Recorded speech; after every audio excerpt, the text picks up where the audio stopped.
Shalom para wanita-wanita yang dikasihi Tuhan. Senang sekali hari ini kita bisa kembali beribadah di ibadah wanita di Jumat sore ini. Apa kabarnya? Pasti luar biasa ya, karena kita punya Tuhan yang begitu luar biasa. Ya, hari ini kita mau bersuka cita bersama, kita mau beribadah, kita mau datang ke hadapan Tuhan. Dan mari kita satukan hati di dalam doa. Tuhan Yesus, kami mengucap syukur Tuhan, kalau kami boleh ada sebagaimana kami ada hari ini ya Bapa. Tuhan, hari ini Tuhan kami mau melakukan ibadah wanita ya Bapak, Engkau yang pimpin setiap kami Tuhan.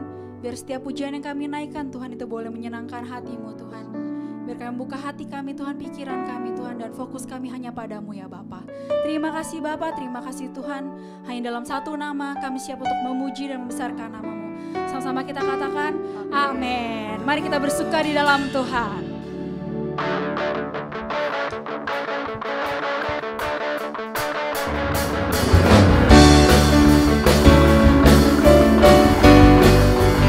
Mari tepuk tangan buat Tuhan kita.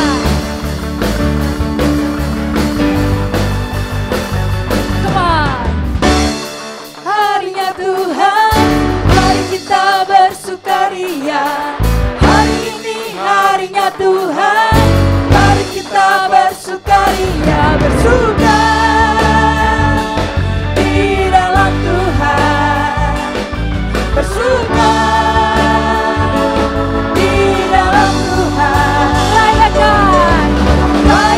kehadiran Tuhan, sebab Dia Allah yang layak dipuji. Rayakan kehadiran Tuhan, sebab Dia Allah yang layak dipuji. Bersuka di dalam Tuhan, bersuka di dalam Tuhan. Katakan hari ini harinya Tuhan, mari kita bersukaria. Hari ini harinya Tuhan, mari kita bersukaria. Bersuka di dalam Tuhan, bersuka di dalam Tuhan. Rayakan kehadiran Tuhan, sebab Dia Allah yang layak dipuji. Rayakan kehadiran Tuhan, sebab Dia Allah yang layak dipuji. Bersuka di dalam Tuhan, bersuka di dalam Tuhan.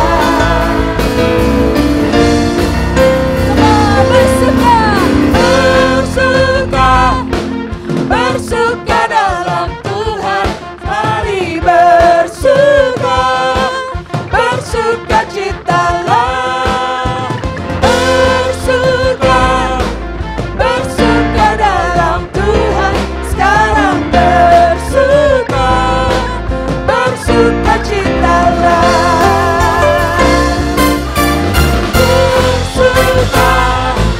Bersuka dalam Tuhan. Mari bersuka, bersuka citalah. Bersuka dalam Tuhan. Sekarang bersuka, bersuka citalah. Sekarang bersuka, sekarang bersuka, sekarang bersuka, bersuka citalah. Berikan tepuk tangan buat Tuhan kita. Haleluya.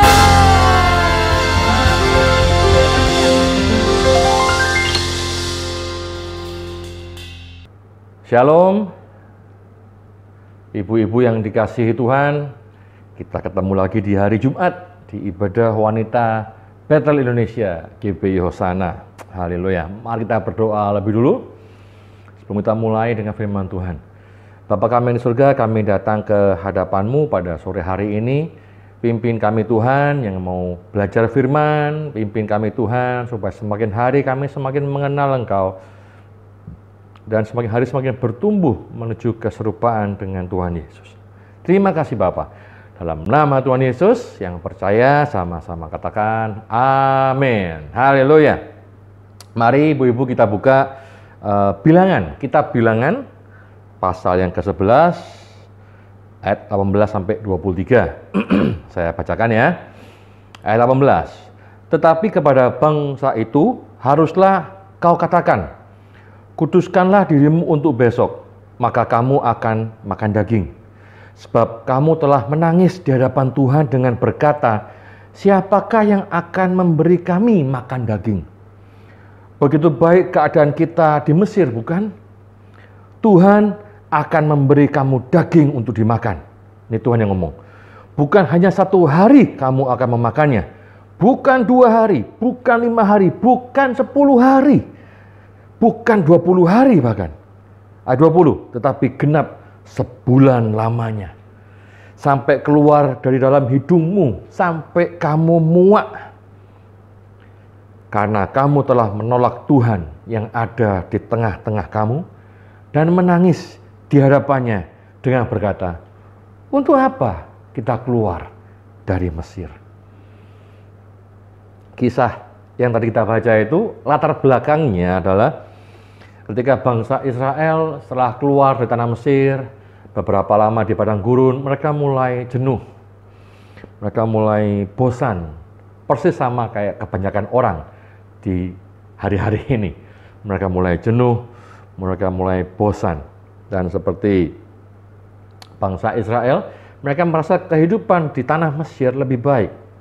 Di pasal yang sama, pasal 11 ayat yang keempat, bilang begini, ayat 4 sampai ayat 6. Orang-orang bajingan yang ada di antara mereka kemasukan nafsu rakus. Dan orang Israel pun menangis pula serta berkata, siapakah yang akan memberi kita makan daging? Rupanya kejenuhan mereka hanya soal makanan. Ayat 5, kita teringat kepada ikan yang kita makan di Mesir dengan tidak bayar apa-apa. Kepada mentimun dan semangka, bawang pre, bawang merah, dan bawang putih. Ayat 6. Tetapi sekarang kita kurus kering. Tidak ada sesuatu apapun kecuali mana ini saja yang kita lihat. Jadi setelah mereka keluar dari tanah Mesir, mereka masuk ke padang gurun, seperti yang kita sudah pernah baca. Makanan mereka adalah mana yang mereka kumpulkan setiap pagi gitu ya. Dan mereka membuat roti dari mana itu. Dan rupanya mereka bosan dengan makanan itu. Mereka mulai jenuh setiap hari makan mana. Sama kayak kita pun kadang-kadang kita jenuh kalau kita makan sesuatu yang nggak berubah-berubah. Ya, ibu-ibu tahu kan bahwa kalau makan tempe dan tahu tiap hari itu bisa bikin darah tinggi. Coba aja, pasti orang rumah akan berkata, tempe lagi, tahu lagi, tempe lagi, tahu lagi. Bosan Mi, gitu ya. Karena sesuatu yang diulang-ulang pasti bikin bosan. Tapi itu dari persepsi mereka, dari pandangan mereka. Nah, kembali ke pasal yang ke-11 tadi ya. Ke ayat yang 21. Nah, ketika Tuhan bilang begitu sama Musa, Musa jawab begini. Tetapi kata Musa, bangsa yang ada bersama aku ini berjumlah 600.000 orang berjalan kaki. Namun engkau berfirman, daging akan kuberikan kepada mereka. Dan genap sebulan lamanya mereka akan memakannya. Wah, rupanya Musa mulai mikir, Tuhan bilang suruh kasih makan daging nih. Lah ini, orang-orang ini ada 600.000 orang. Makan daging semua. Ayat 22. Musa bilang lebih lanjut begini. Dapatkah sekian banyak kambing domba dan lembu sapi disembelih bagi mereka? Sehingga mereka mendapat cukup? Atau dapatkah ditangkap segala ikan di laut bagi mereka? Sehingga mereka mendapat cukup?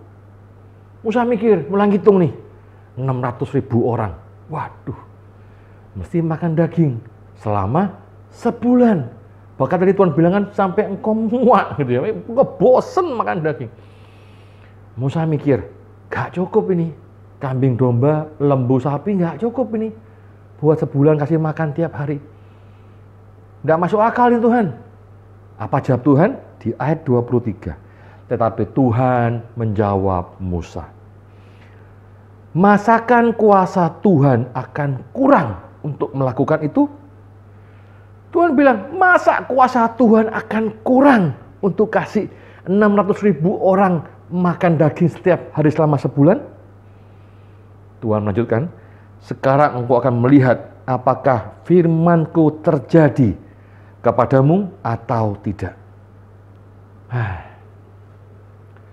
Sampai Tuhan bilang, masa kuasa Tuhan akan kurang untuk melakukan itu? Ibu-ibu dikasihi Tuhan. Kalau ibu-ibu ditanya sama siapapun atau sama hamba Tuhan kalau lagi di ibadah gitu ya, tanya, apakah ibu-ibu percaya kuasa Tuhan? Pasti jawabnya, percaya, amin gitu ya. Apakah ibu-ibu percaya Tuhan sanggup memulihkan segala keadaanmu? Pasti jawabnya, amin, percaya. Ya, kita semua percaya bahwa Tuhan tuh Maha Kuasa. Kita juga percaya bahwa Tuhan tuh sangat baik. Tapi pernahkah ibu-ibu pada satu saat yang susah, ketika dalam satu permasalahan yang besar, lalu ibu-ibu bertanya dalam hati, atau bertanya dalam sebuah doa pada Tuhan, ibu-ibu bilang begini, kalau Tuhan baik dan berkuasa, kok Tuhan izinkan sih ini terjadi? Tuhan, kalau Engkau baik, kenapa kok keluargaku ngalami hal ini? Tuhan, kalau Engkau memang berkuasa, kok Engkau nggak lalukan aja masalah ini dari keluargaku, dari diriku? Pernah nggak tanya gitu sama Tuhan? Atau pernah nggak berpikir seperti itu sama Tuhan? Pasti pernah lah. Nggak usah angkat tangan, Bu. Saya juga nggak lihat. Pasti pernah. Bangsa Israel dijanjikan sebuah tanah perjanjian. Iya kan? Tuhan bilang tanah yang berlimpah susu dan madu. Tapi realitanya kok beda. Ketika mereka mulai berjalan di padang gurun, mereka mulai berpikir, mana tanah berlimpah susu dan madu? Ini tanah perjanjian. Mana realitanya kok beda? Ini malah muter-muter di padang gurun. Kadang nggak ada air. Makanan cuman roti mana? Nggak pagi siang malam, roti mana? Ya kalau pertama-tama nggak apa-apa Tuhan, lama-lama ya enak juga ya makan mana. Meskipun ini roti yang enak gitu ya. Bangsa Israel mulai berpikir, jangan-jangan janji palsu. Jangan-jangan PHP, pemberi harapan palsu gitu ya. Ya, mereka sudah membayangkan bahwa ketika mereka mau berjalan keluar dari Mesir bersama dengan Allah yang Maha Kuasa, menuju tanah yang berlimpah susu dan madu, mereka udah bayangin kayak tamasya, bersama Tuhan gitu ya, kayak tamasya, makanan terjamin, kayak ikut tur lah gitu ya, kayak ikut tur sama Bapak David Amaya gitu ya. Ikut tur, wah makanan terjamin, hotel terjamin, tinggal jalan-jalan aja, menikmati suasana gitu ya. Dikira kayak gitu. Tapi ternyata ketika masuk ke padang gurun, wadaw, kok sengsara ya, kok menderita ya, gitu kan.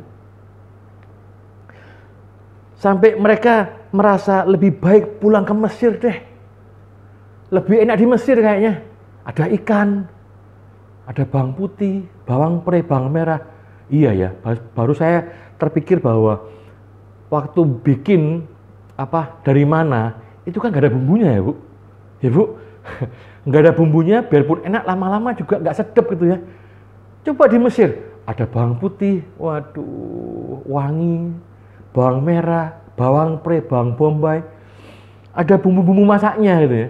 Lah di padang gurun enggak ada, adanya cuman roti mana.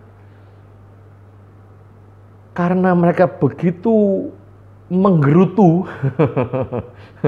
ketika mereka salah mengira, nah kayak gini ikut Tuhan, kayak gini ikut Tuhan. mereka jadi melupakan semua mujizat yang sudah Tuhan buat sebelumnya. Mereka jadi lupa betapa Tuhan membuat tulah-tulah yang luar biasa di tanah Mesir. Mereka lupa gimana Tuhan membelah laut sehingga mereka bisa lewat di tengah-tengahnya dan nutup kembali. Mereka jadi lupa bahwa ada tiang awan di siang hari, tiang api di malam hari. Mereka lupa kok bisa embun jadi mana, diolah jadi roti, bisa dimakan. Itu kan juga mujizat yang luar biasa. Mereka lupa gara-gara apa? Gara-gara kepengen makan daging. Gara-gara bosan dengan makanan. Gara-gara hanya apa? Hanya kepengen. Kadang-kadang keinginan manusia itu begitu besar. Ada pepatah bilang begini, bahwa seluruh dunia ini cukup untuk memenuhi kebutuhan seluruh manusia. Tapi seluruh dunia ini tidak cukup untuk memenuhi keinginan satu orang manusia. Karena keinginan manusia itu kadang-kadang seperti lubang yang tak terbatas gitu ya. Nggak ada puasnya. Kalau diturutin, kalau nggak ada cukupnya. Sama kayak ini. Di padang gurun itu kan Tuhan memberikan apa yang mereka butuhkan. Makanan ada, ya kan?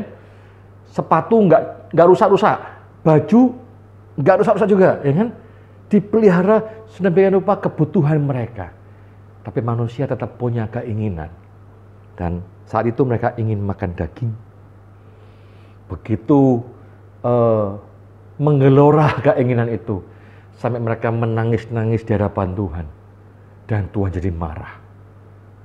Ya udah, gua kasih daging lu. Nggak cuman berapa hari, nggak cuman 10 hari. Gue kasih sebulan penuh sampai engkau muak makan daging. Gitu kata Tuhan. Dan seringkali saat kita baca Alkitab, pernah nggak ibu-ibu merasa saat kita baca Alkitab lalu kita merasa orang Israel nih tegar tengkuk, gitu ya, nyebelin orang Israel ini ya. Tapi pernahkah ibu-ibu merasa bahwa kita pun kadang-kadang jadi kayak orang Israel juga sebetulnya? Kita pun bisa kayak orang Israel, cuman mungkin situasinya berbeda gitu ya. Contohnya, ketika kita sedang sakit, lalu nggak sembuh-sembuh, berdoa, Tuhan nggak jawab, Tuhan aku sakit, kakiku sakit Tuhan aku susah jalan, Tuhan aku bengek gitu ya. Kan Tuhan Maha Kuasa, Tuhan bisa dong sembuhin aku, gitu ya. Ya kan? Tapi kok Tuhan nggak sembuhin aku, lalu kita ngambek kayak orang Israel, bete sama Tuhan. Udah nggak doa-doaan, yang rugi justru kita, ya Tuhan mah nggak rugi. Ya kan? Atau ketika usaha atau karir kita nggak naik-naik, ngambek sama Tuhan. Ketika doa kita yang spesifik tidak kunjung dikabulkan oleh Tuhan, kita bisa ngambek. Mirip kan kayak orang Israel di padang gurun itu, cuma gara-gara daging, makanan, pengen makan daging, jadi ngambek. Gara-gara keinginan manusia yang tidak terpenuhi, orang jadi ngambek sama Tuhan dan melupakan semua kebaikan Tuhan yang sudah dia alami. Cuma gara-gara keinginan yang tidak terpenuhi. Meski kita di mulut kita seringkali bilang, puji Tuhan, Tuhan pasti tolong. Haleluya. Tuhan berkuasa. Tuhan itu gak pernah tinggalkan kita. Mulutnya ngomong gitu, tapi hatinya menggerutu. Hatinya selalu mengeluh. Selalu merasa kurang. Selalu merasa gak cukup gitu. Ya? Ada yang sakit-sakitan gak sembuh-sembuh, merasa gak cukup, pengennya sehat. Atau kalau gak, pengennya pulang deh, cepat-cepat pulang deh ke rumah Bapak. Tapi kok Tuhan gak kasih-kasih ya? Ngapain aku hidup Tuhan kalau aku sakit-sakitan begini? Mengeluh, menggerutu. Kenapa? Karena kepengenannya tidak Tuhan penuhi. Nah, kadang-kadang yang begini ini, hati yang menggerutu, hati yang nggak pernah merasa cukup, hati yang nggak pernah merasa puas. Yang begini ini yang bikin stres, bikin frustasi, bikin susah tidur. Akibatnya apa? Asam lambung naik. Lalu asam lambung panggil teman-temannya, darah tinggi. Dan para penyakit yang dipanggil semua bergabung di tubuh orang itu. Karena apa? Karena jadi kurang tidur, stres, frustasi. Ibu-ibu yang dikasihi Tuhan. Banyak orang seringkali kepengen dan kepikiran atas apa yang mereka nggak punya. Ya kan? Namanya kepengen pasti karena nggak punya. Kepengen sehat karena sakit. Kan nggak mungkin orang sehat kepengen sehat. Ya udah yang memang sehat ya. Atau orang gemuk kepengen kurus. Yang kurus kepengen gemuk. Pengen punya mobil karena nggak punya mobil. Pengen punya rumah karena nggak punya rumah. Selalu kita kepengen yang kita nggak punya. Betul ya? Kita kepengen dan sering kepikiran apa yang kita nggak punyai. Dan hal ini begitu menguasai orang-orang ini. Saya nggak sebut kita deh ya, nanti ada yang protes. Saya enggak, Pak Denny, saya nggak pernah gitu. Ya udah, ini orang-orang yang lain gitu ya, yang mengalami hal ini, bukan ibu-ibu ya.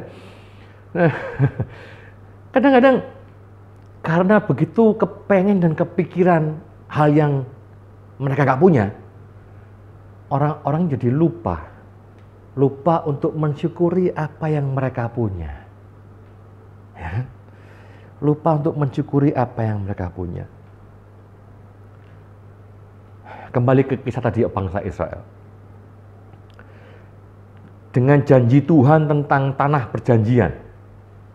Dan realitanya bahwa mereka ternyata penuh penderitaan. Dan gak nyampe-nyampe ke tanah perjanjian. Pertanyaannya, apakah Tuhan menipu mereka? Apakah Tuhan memberi janji palsu? Nah, mari ibu-ibu kasih Tuhan, mari kita mau melihat cara pandang. Paling nggak ada 3 cara pandang hari ini. Jadi judul khotbah ini saya kasih judul cara pandang. Yang pertama, cara pandang bangsa Israel di masa itu. Cara pandang mereka tuh, bayangkan ibu-ibu bahwa mereka ini bangsa budak. Ya, ratusan tahun mereka diperbudak. Diperbudak itu artinya nggak disekolahin, nggak diajarin untuk pinter, cerdas gitu ya. Yang mereka diajarin cuman untuk mengerjakan pekerjaan seperti bikin batu bata, bikin apa gitu ya. Pekerjaan keterampilan doang. Tapi pemikiran tidak dibukakan karena nggak belajar untuk itu gitu ya. Budak kan ya sudah lakukan apa yang disuruh, selesai. Jadi bayangkan mereka punya pemikiran yang nggak cerdas. Jadi ketika mereka dikasih tahu akan ada tanah perjanjian yang lebih bagus dari tanah Mesir, mereka langsung bayangin, wah, hidup santai-santai di sana. Nggak ada lagi yang memerintah kita kayak di Mesir, yang maksa-maksa suruh bangun apa, dipecutin lagi gitu ya. Mereka punya pandangan yang seperti itu. Dan ketika mereka keluar dari tanah Mesir, masuk padang gurun, ternyata pandangan mereka salah. Loh, kok beda? Kok beda? Banyak penderitaan. Bahkan kadang-kadang cari air pun susah, iya kan? Cari minum pun susah. Kadang-kadang airnya ada tapi pahit, ya gitu ya. Mereka jadi menggerutu dan pengen balik ke perbudakan. Cara pandang yang, kalau saya boleh bilang, bodoh. Wajar, karena mereka bangsa budak dan belum pernah diajarin hal untuk membuka pikiran mereka. Nah, tapi mari kita cara pandang yang kedua. Cara pandangnya Tuhan. Tentu berbeda dengan cara pandang bangsa Israel di masa itu ya. Cara pandang Tuhan. Di hadapan Tuhan, ibu-ibu ya, perhatikan. Di hadapan Tuhan tidak ada yang namanya musibah. Di hadapan Tuhan tidak ada yang namanya bencana. Tidak ada yang namanya kesialan. Tidak ada yang namanya nasib buruk. Tidak ada. dalam pandangan Tuhan, semua yang kita alami, semua yang terjadi dalam hidup kita adalah didikan, adalah pendewasaan. Kenapa? Karena Tuhan mengasihi kita, anak-anaknya. Amin. Amin. Sama kayak ibu-ibu didik anak ibu. Ya kan? Anak-anak ibu pasti disekolahin kan? Pasti. Meskipun kadang-kadang finansialnya mepet, tapi demi anak supaya pinter di sekolah yang terbaik. Betul? Meskipun kita setengah mati usahain dananya, tapi tetap sekolah yang baik. Kalau anaknya berasa kurang bisa maju, kita maksa dilesin. Ya kan? Meskipun mesti tambah biaya lagi. Tapi kita usahakan sedemikian rupa supaya anak kita pintar. Betul nggak? Kalau nggak mau sekolah, dimarahin. Anak saya yang masih kecil, David Abel itu masih kelas 2 SD, umur 7 tahun. Itu sekarang kalau bangun pagi, aduh malas mau sekolah, masih ngantuk lah, apalah. Dimarahin. Harus sekolah. Kamu memang kamu nih umurnya umur sekolah. Bukan nggak disuruh kerja. Dan juga nggak boleh cuman diam-diam tiduran bangun siang nggak ngapa-ngapain. Harus sekolah. Nggak mau makan sayur, dipaksa makan sayur. Mau main HP terus, main game terus, dimarahin kalau kelamaan. Ya kan? Nggak boleh malam-malam tidur. Begitu banyak peraturan yang bagi si anak pasti menderita. Betul nggak sih? David kalau saya bangunin pagi-pagi itu bisa marah-marah. Aku ngantuk pi, masuk ngantuk pi, mataku nggak bisa melek pi, ngantuk gitu ya. Terus kalau udah suruh belajar, aku mau main, aku belajar terus. Loh ya memang dia waktunya belajar. Memang harus banyak belajar, main hanya selingan, utamanya belajar. Kan begitu. Tapi bagi si David, cara pandangnya David, ini penderitaan. Ya kan? Tapi di hadapan orang tuanya, ibu-ibu, bapak-bapak, itu baik buat dia. Sama kayak Tuhan, cara pandang Tuhan sama kita. Kita berkeluh kesah, Tuhan, masalahku kok nggak kelar-kelar. Tuhan, kenapa sih musibah ini harus terjadi atasku? Kenapa Tuhan? Kenapa? Ketika ada musibah terjadi, kita tanya, kenapa Tuhan? Kok tega? Tapi ketika ada berkat yang besar buat kita nggak pernah tuh tanya, kenapa Tuhan aku dikasih berkat yang begitu luar biasa ini? Aku kan nggak layak. Nggak pernah kan, ibu-ibu? Kok ada masalah tanya, kenapa? Kok ada berkat? Terima kasih Tuhan. Terima kasih doang gitu ya. Nggak nanya kenapa. Cara pandangnya beda. Cara pandang Tuhan dan cara pandang bangsa Israel di masa itu. Nah, cara pandang ibu-ibu gimana? Cara pandang saya gimana? Apakah cara pandang kayak bangsa Israel zaman itu? Wah, hati-hati. Apakah kayak cara pandang Tuhan? Susahkan dia Tuhan. Jadi ada cara pandang yang ketiga. Cara pandang kita. Gimana cara pandang kita? Kalau cara pandang kita, sebaiknya. Kita kan percaya bahwa Tuhan itu Maha Kuasa. Amin. Kita percaya juga Tuhan itu sangat baik. Amin. Kita percaya Tuhan sanggup melakukan segala perkara. Betul? Karena Dialah pencipta segalanya. Bayangkan, Tuhan itu menciptakan dari nggak ada menjadi ada. Bahasa kerennya creatio ex nihilo gitu ya. Mencipta dari yang tidak ada. Luar biasa kan?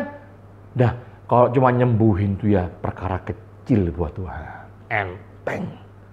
Kalau cuma bikin saudara pulih dari masalah keluarga, itu kecil buat Tuhan. Kalau cuma membuat ibu-ibu pulih dari masalah finansial, kecil buat Tuhan.